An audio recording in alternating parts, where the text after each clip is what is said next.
2 games of playoff hoops on a Thursday night. The Pistons win with ease.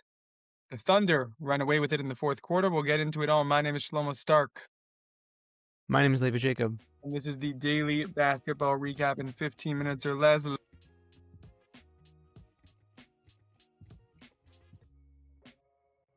Levi, the Lakers Thunder game was closer than it looked. Yeah. Yep. The Pistons Cavs game wasn't. Uh, debatable. They Debatable. quarter where like the Cavs were like, "Hey, we're a team." Yeah. Well, they went 0 for 11 in the fourth quarter, the Cavs. Yeah, So that, and they were pretty much down the entire first half. So the Pistons looked like they knew how to play basketball again. That was a lot of fun. Dennis Jenkins was awesome. Tobias Harris was great again. Nick Wright And has Cade had a good tweet where he's just like, "Were the Pistons just bad for a week?"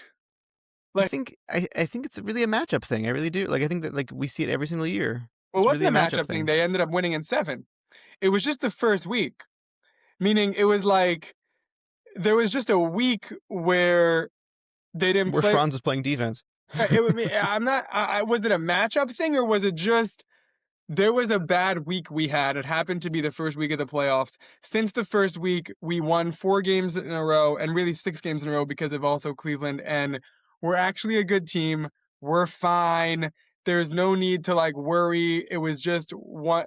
I'm not saying I think it. I just heard it and I Yeah, kind of yeah. resonated. I was like, Yeah, yeah. honestly, that's Like, did not we the worst overreact? take. Right. I'm with you, and I think also part of it is like Jalen Duren wasn't playing well.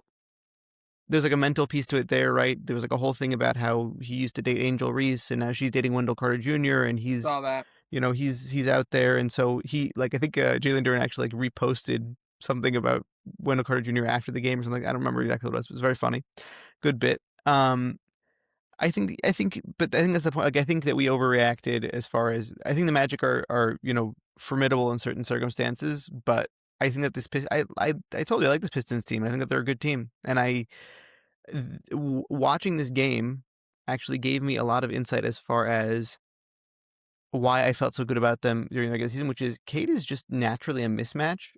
Now against, for example, the Knicks, less of a mismatch because they have a lot of, as they used to say, tweener guys. Like they have like Mikal Bridges and they have OG who's able to foul people on the perimeter. So I wouldn't be as worried for the Knicks still, but there's literally nobody on the Cavs that could guard him to the point that at the end of the game he's being guarded by Evan Mobley.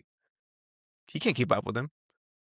Like he just Yeah. cooked him. It was awesome. There's something that bothers me that a team that was down to the Magic 3-1 in the first round is likely gonna be a conference finals team. I hear it. I hear it. I I was wondering about it because last year, if you remember, the Knicks had a competitive series against the Pistons, Yeah, and they were good. I remember at the time people were like, "This Knicks team is winning the conference finals," and then like they kicked into a different gear and Well, that we you know, weren't gonna. No one was saying that because we were gonna lose to Boston. I'm saying by the time that like meaning like they were saying like, okay, like you barely even beat the Pistons, like how's it gonna go against Boston? I'm saying Correct. like Everyone I thought think we'd that there is lose. Everyone thought we'd get killed by Boston, including me. right, yeah. I think that was like as guaranteed of a series as any last year. And like it just didn't, yeah, obviously didn't happen that way. Let's say that the Cavs do lose here. Being 4, or it Where doesn't matter.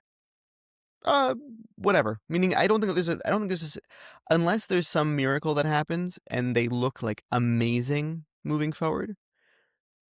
Donovan Mitchell has never made the conference finals in his career. He is a deserving player of making the conference finals. Where would you like to see him go if not the Cavs?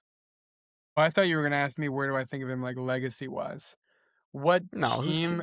You're saying the Cavs are gonna trade him? Where should he be traded to?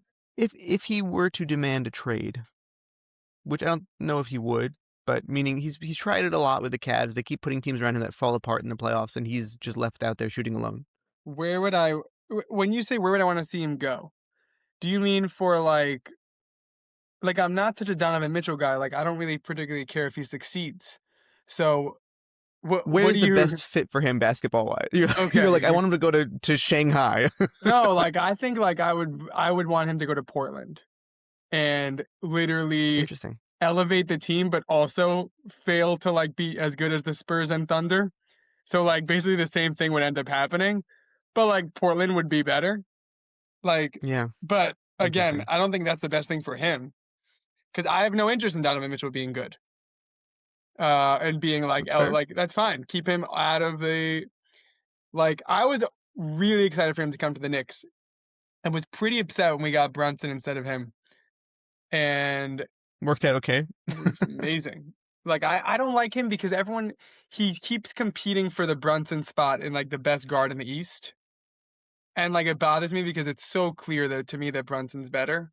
And like some people are like, look at the stats and look at the points and blah, blah, blah. Like, I'm sorry, game on the line. Like Brunson just is he's a bucket.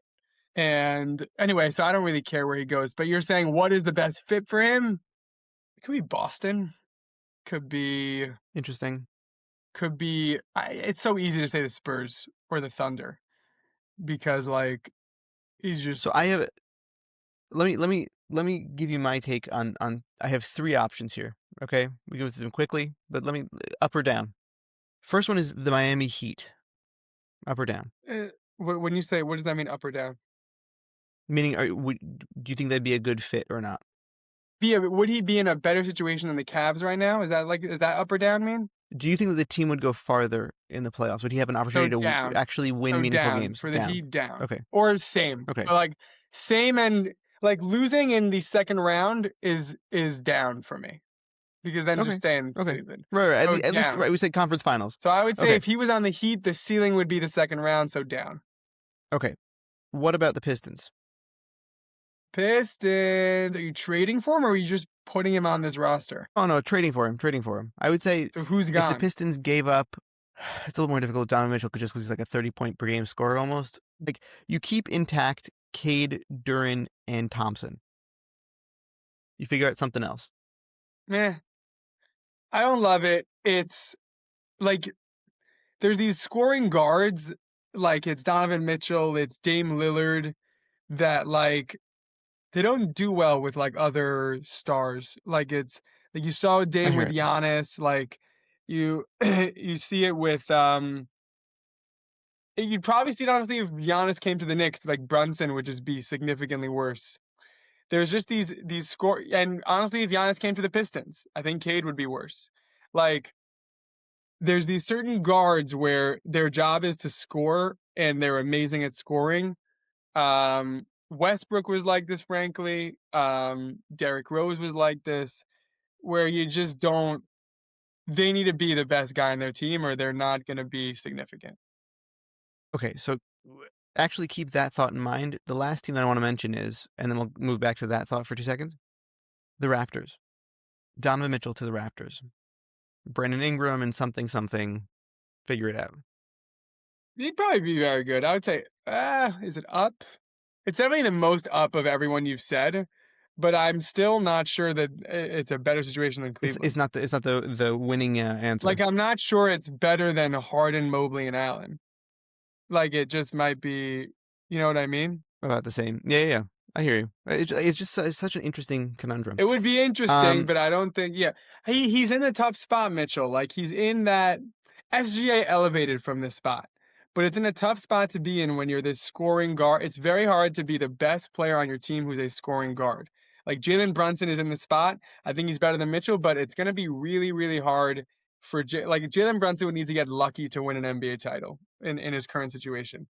We need mhm, some sort of injury luck and we would need some sort of, you know, something to happen to the Spurs or the Thunder. It's too hard. right. Listen, you swap Mitchell with De'Aaron Fox. Okay, like Yeah, but that I mean, like that's now we're talking, but I don't know how realistic that is. I'd like to discuss that idea of systems around certain scoring guards or certain scoring equations that we've seen time and time again kind of not work out as a formula. I would like to move on to the Lakers Thunder game. OKC beat LA 125 to 107. Lakers were up at the half. And the Thunder, even the Thunder had a great third quarter, but even throughout the fourth quarter, you're like, it's close, it's tight, but the Thunder basically just ran away with it in the end.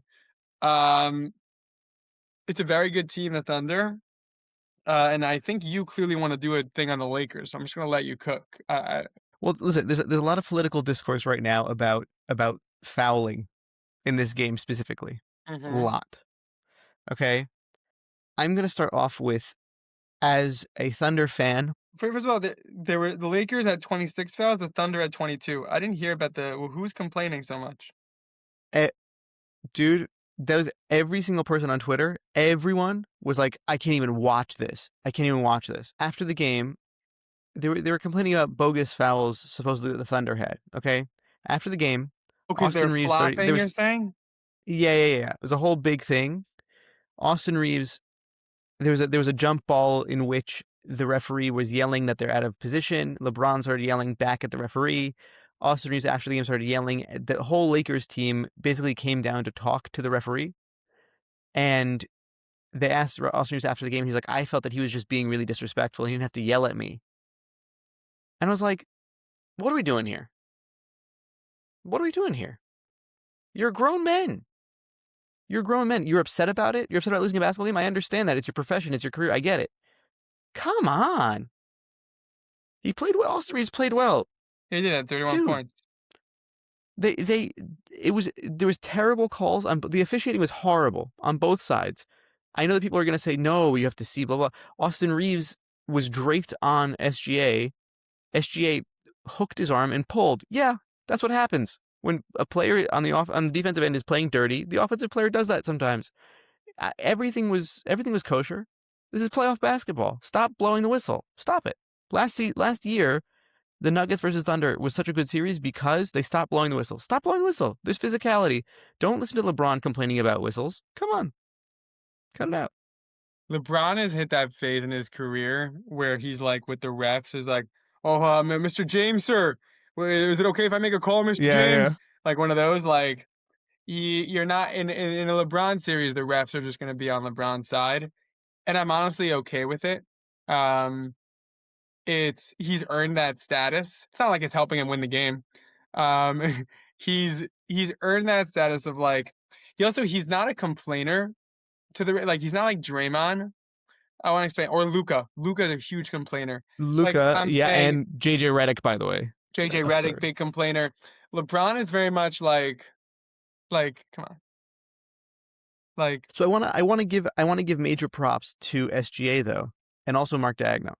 Because both of them, their responses after the game, they were asked about it, and they were like, what happens between us and the refs, like whatever discourse we have, like I'm not going to air it out and complain about it public. Like, what is that going to do for anybody? And I was like, oh, they don't want yeah. to get fined. That's why they would. A lot of Well, people do air it out. Josh listen, Hart had a SGA is getting paid so much money, he could take the fine. You know, like it's not, right. I don't think that's a concern. I They're don't like, think okay, they you know think what? that way. They Like, don't like the fines. Josh Hart had a funny thing with the ref. He was like, he goes over to me. I was like, he's like, you couldn't have seen him. He's like, you couldn't have seen that foul. And the ref was like, you fouled him. He's like, oh, I know I fouled him, but you couldn't have seen it. Like, like it was so funny. I was I, like, I like, I Josh like Hart that, like loves just schmoozing with the refs. 100%. He's a, listen, he's a schmoozer. He's a macher. It's a great time. He is a macher. Um, yeah, but I'm sleeping well at night being up 2-0 in this series. As you So should be. That was the daily basketball recap in 15 minutes or less. I want to thank you, Levy, for coaching, for producing, for being a defender of the Thunder. I want to thank you, Max, Thunder defender. for talking to shady people on YouTube. And I want to thank you for listening.